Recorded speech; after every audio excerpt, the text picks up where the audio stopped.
ध्यानाभ्यास के लिए कृपया अपने नेत्रों को बंद कर लीजिए।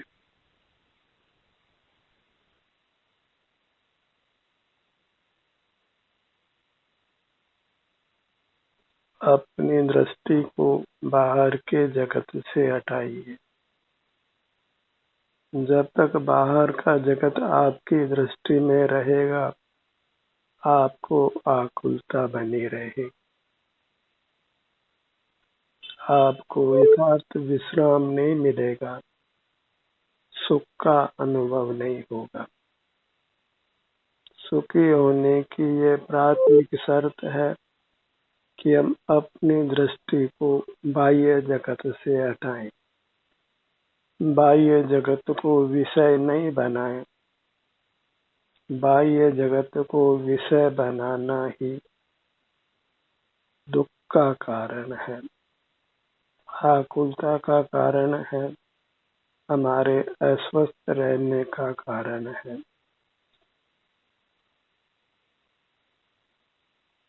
और दृष्टि में अपने अंतर जगत को लेना है, अपने चिन्ह मूर्त को लेना है।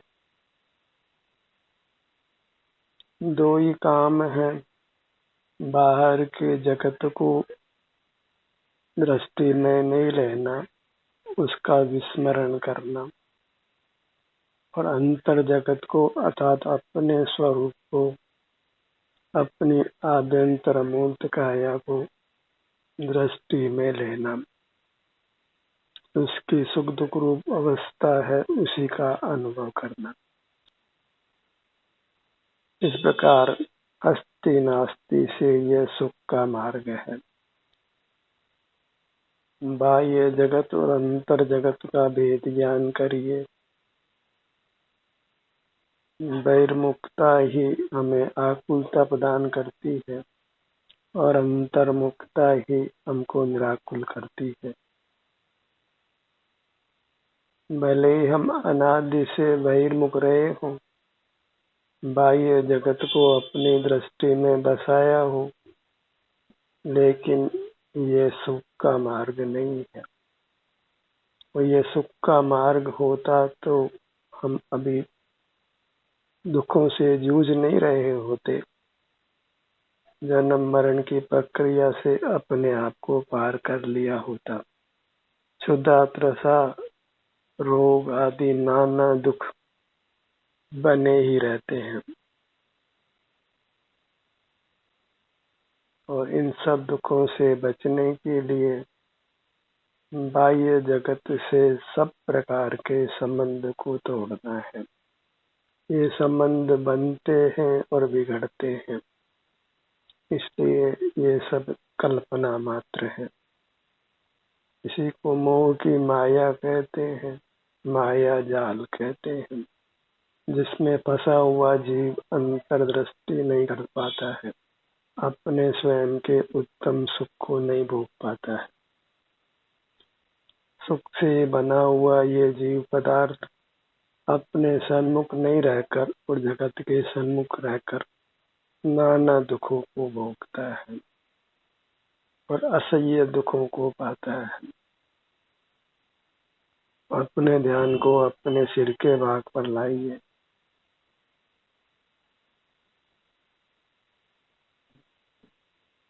अपने सन्मुख होने के लिए अपने आभ्यंतर अमूर्त शरीर के किसी भी भाग के सन्मुख होना है, क्योंकि ये पूरी काया एक साथ अनुभव में नहीं आती है।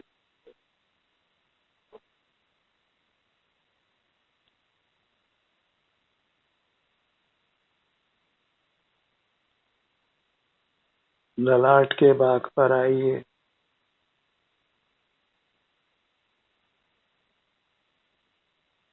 मन को, वचन को, काया को, इंद्रियों को, मस्तिष्क को, सबको विश्राम दीजिए।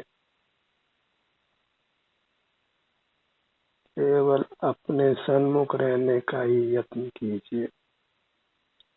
इसमें मन, वचन, काया, मस्तिष्क का काम नहीं है, इसलिए उनको सहज ही विश्राम मिलता है।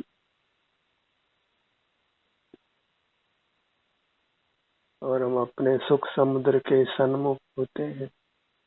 अपनी अमूर्त काया सुख का समुद्र है, आनंद का घन पिंड है। आनंद की ही बनी हुई है हमारी ये आभ्यंतर अमूर्त काया। बहिर्मुखता ही हमारे सुख को अनुभव में बाधक बनती है, हमें कर्मों से बांधती है और अंतर्मुख होने पर भी तत्काल ही हमारा स्वरूप शुद्ध नहीं हो जाता है। धीरे धीरे ही कर्मों का नाश होता है और धीरे धीरे ही फिर सुख की उपलब्धि होती है। तो फिर धैर्य भी रखना पड़ता है, प्रतीक्षा भी करनी होती है। क्षण भर में यह काम नहीं हो पाता, पुनः पुनः अपने सन्मुख होने की आवश्यकता है। अपने भूमध्य पर आइए,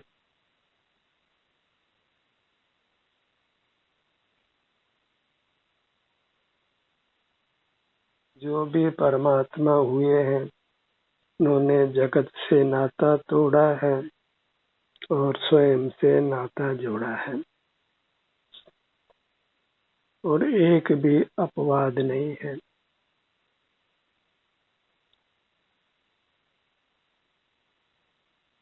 अर्थात दूसरा कोई भी सुख का मार्ग नहीं है।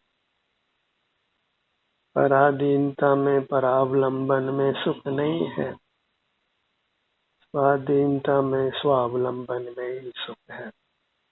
अपने को पहचान कर अपना अवलंबन लेना। सिर से पांव तक मूर्त काया में मिला हुआ ये जो अमूर्त शरीर है वही स्वद्रव्य है, वही मैं हूँ। और इसी के आलम्बन का नाम, इसी के सन्मुख रहने का नाम सुख का मार्ग है, परमात्मा होने का मार्ग है। अपने ध्यान को अपने दोनों नेत्रों पर लाइए।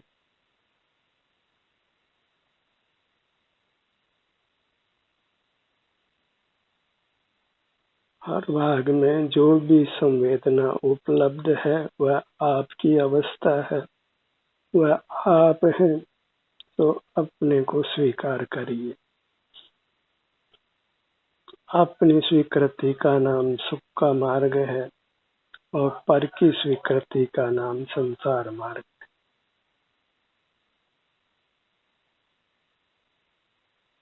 दूसरे की वस्तु निःशुल्क मिलती है तो भी लेने योग्य नहीं होती, क्योंकि अपनी वस्तु के भोग में ही सुख की उपलब्धि है। और अपनी वस्तु अपने सिर से पांव तक आप ही है, आप ही अपना है। इसलिए अपने को भोगना ही सुख को भोगना है, और अपना भोगना अंतर्दृष्टि से ही होता है। उसमें इंद्रियों का किंचित भी व्यवसाय नहीं है, मन का भी व्यवसाय नहीं, वचन का भी नहीं, काय का भी नहीं, मस्तिष्क का भी नहीं। इसी से इन सब को विश्राम मिलता है और अंतर्दृष्टि करने से सुख मिलता है। हमें विश्राम भी चाहिए और अपने सन्मुख होने से होने वाला सुख भी चाहिए। अपने सन्मुख हुए बिना केवल विश्राम करने से, केवल काय चेष्टा रोक देने से मन चंचल रहता है, और जहाँ मन चंचल रहता है वहाँ फिर हम नाना रोगों के स्थान बन जाते। इंद्रिय का व्यापार, मन का व्यापार यदि चलता है तो भले ही आप काय चेष्टा नहीं करें, आप काय चेष्टा करने से ज्यादा थकते हैं। काय चेष्टा में फिर भी आपको विश्राम मिल सकता है, पर इंद्रिय व्यापार, मन के व्यापार में वास्तव में विश्राम का कोई स्थान नहीं है।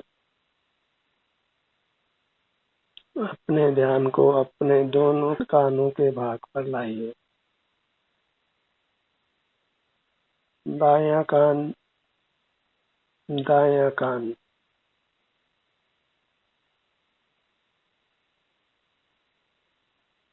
हर भाग में जो भी संवेदना मिलती है उसको सहर्ष स्वीकार करिए। लोक में भी अपना घर जैसा भी है, हम उसको स्वीकार करते हैं, उसी में रहना पसंद करते हैं। दूसरे का घर भले कितना ही महंगा हो, हम उसमें रहना नहीं चाहते। तो अपनी मूर्त काया जैसी भी है, सुखद या दुखद, इसको स्वीकार करने में ही सुख की उपलब्धि है। अपने ध्यान को अपने नासिका भाग पर लाइए। दोनों नथनों का भाग,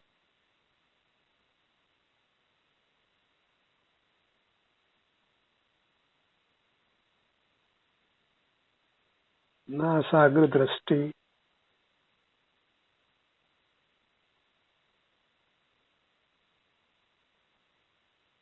नासिका पर ध्यान लाकर फिर अपने ध्यान को सिर से पांव तक अपनी पूरी काया पर विस्तारित करिए।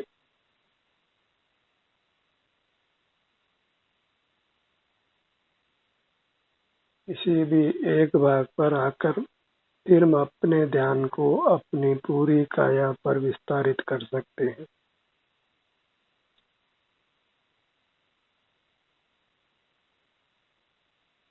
अपने ध्यान को अपने दोनों होठों के भाग पर लाइए। मुंह का स्थान,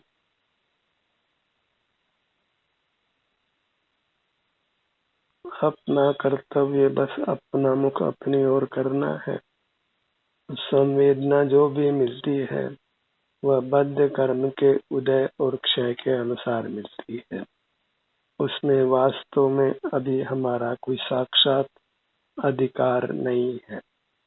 कर्म क्षय के बाद ही हमें स्वतः ही पूर्ण सुख का अनुभव होता है।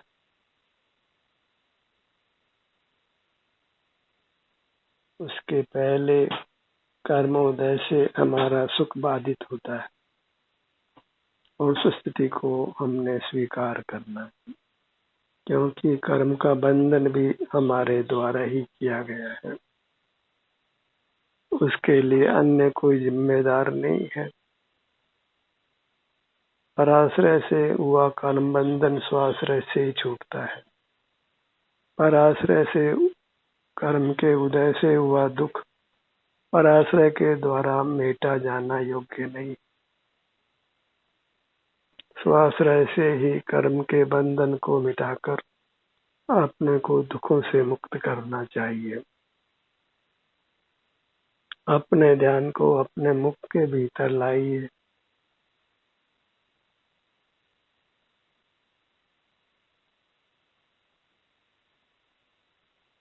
जिह्वा का भाग,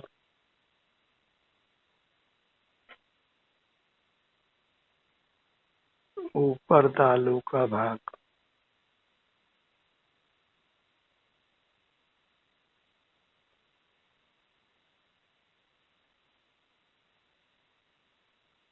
मुख के भीतर तालू का भाग,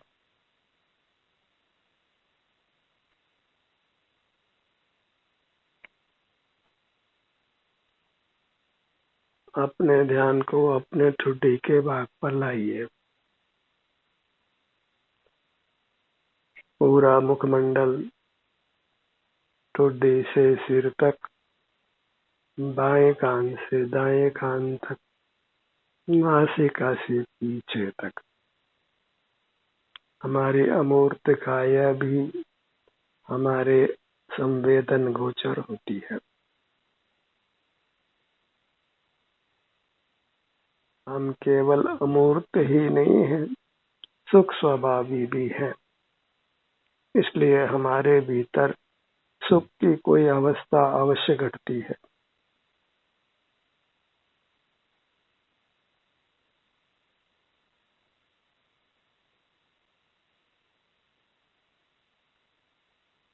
गर्दन के भाग पर आइए।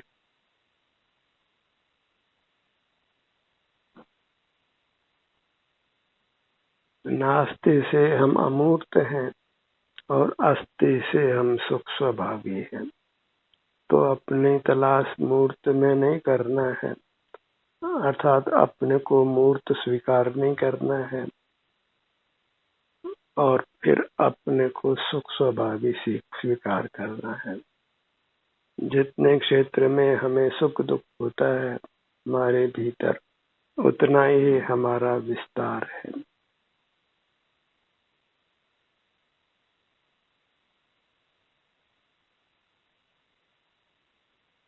अपने ध्यान को अपने सीने के भाग पर लाइए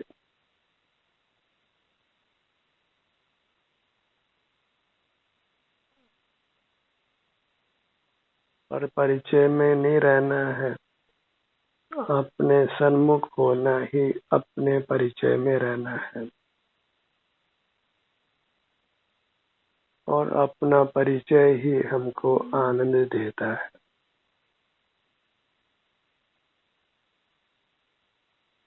बाह्य पदार्थों का जानना देखना परमार्थ से किसी भी जीव को आनंद नहीं देता है, उनको अपने सुख से वंचित ही रखता है। क्योंकि पर पदार्थों का देखना जानना बहिर्मुखता में होता है और बहिर्मुखता में राग द्वेष की उत्पत्ति होती है, कर्मों का बंधन होता है, उदय में नाना कष्ट होते हैं। तो बहिर्मुख रहना योग्य नहीं है।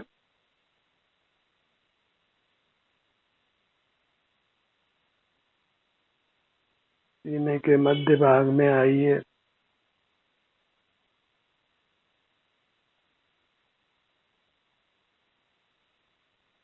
अपने अंतरंग में विचरण करना और जो भी स्वास्थ्य की स्थिति है उसको भोग लेना, शांति के साथ में, समता के साथ में। इतना सा ध्यान का स्वरूप है। यही ध्यान की विधि है, यही स्वानुभव की कला है।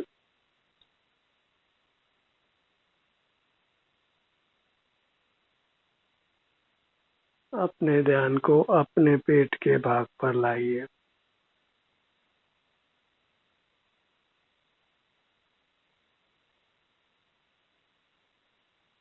धड़ का पूरा आगे का भाग,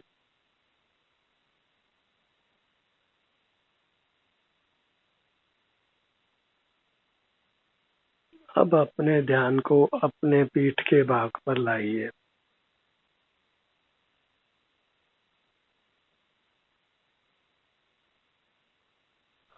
दोनों कंधों का भाग,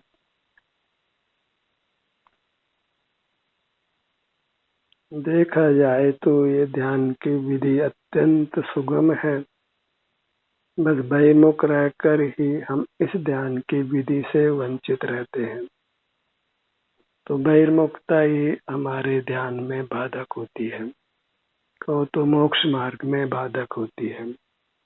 इसलिए बहिर्मुखता का निरोध करना और अंतर्मुखता को प्रकट करना।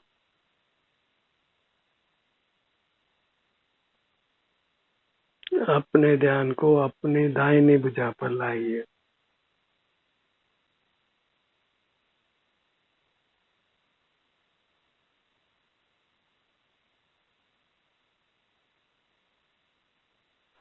कनिष्ठा, अनामिका, मध्यमा, तर्जनी, अंगूठा, इन पांचों उंगलियों पर जो भी संवेदना मिल रही है उसको महसूस कीजिए।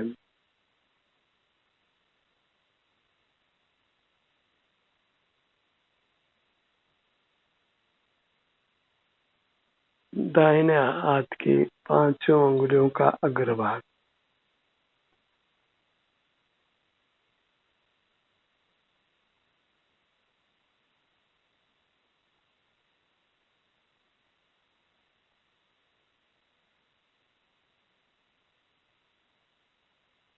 दाहिनी हथेली का पिछला भाग हम और भी छोटे छोटे विभाग कर अपना अनुभव कर सकते हैं। कभी छोटे विभागों से अनुभव करिए, कभी बड़े विभागों से अनुभव करिए, पर बने अपने सन्मुख रहना है।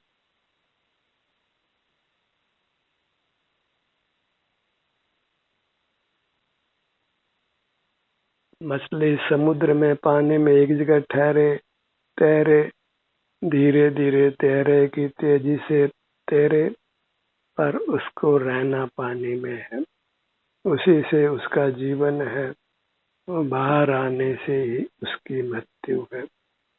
यह स्थिति हमारी है। अपने सन्मुख रहें, अपने भीतर रहें। किसी एक स्थान पर ठहर कर रहें, धीमे धीमे विचरण करते हुए रहें, तीव्र गति से विचरण करते हुए रहें, पर अपने सन्मुख रहना है।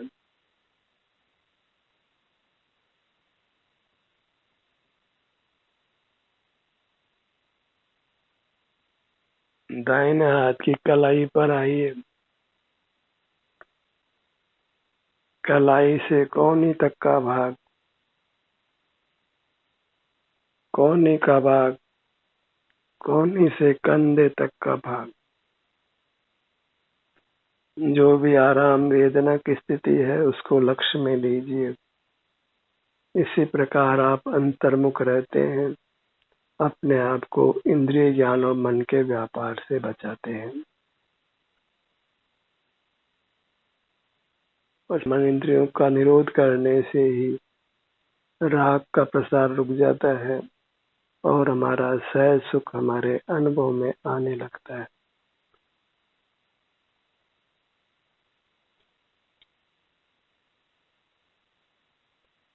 अपने ध्यान को अपनी बाईं भुजा पर लाइए।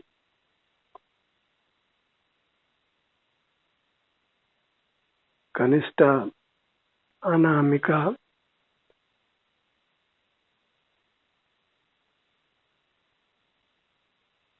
मध्यमा, तर्जनी, अंगूठा।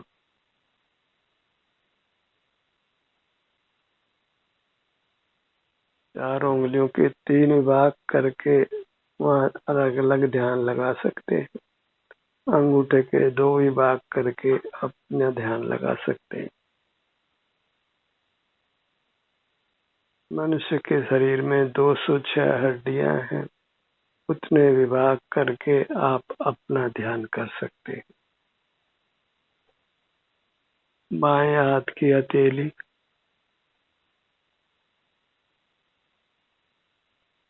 हथेली का पिछला भाग, कलाई, कलाई से कोहने तक की ऊपर की भुजा,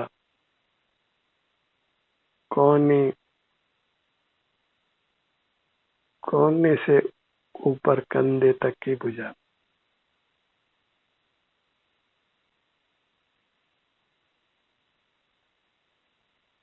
पूरी भुजा। अपने ध्यान को अपने दाहिने पैर पर लाइए। नीचे पगतली का भाग और पगतली से लेकर जंघा भाग तक अपने ध्यान को लाइए।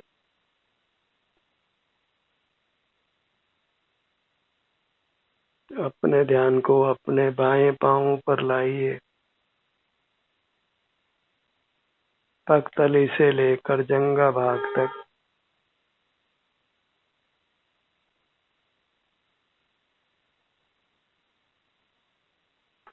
दोनों पैरों को एक साथ अनुभव में लीजिए। इस प्रकार अपना ध्यान करते हुए अपना अधिक से अधिक समय व्यतीत कीजिए। यही स्वाधीन होने का मार्ग है, स्वावलंबी होने का मार्ग है, जिसमें बाह्य पदार्थों का आश्रय तो नहीं, प्राप्त मूर्त काया का भी हम आश्रय नहीं करते, पर की सहायता से नहीं जीते, अपनी अमूर्त काया के आलम्बन से हम जीना प्रारंभ करते हैं, जो अत्यंत स्वावलंबन की स्थिति है, अत्यंत स्वाधीन होने की स्थिति है, और इसी से जीव परमात्मा पद को, अविनाशी सुख को पाता है। ध्यान का सत्र यहीं समाप्त होता है। आपकी सहभागिता के लिए धन्यवाद।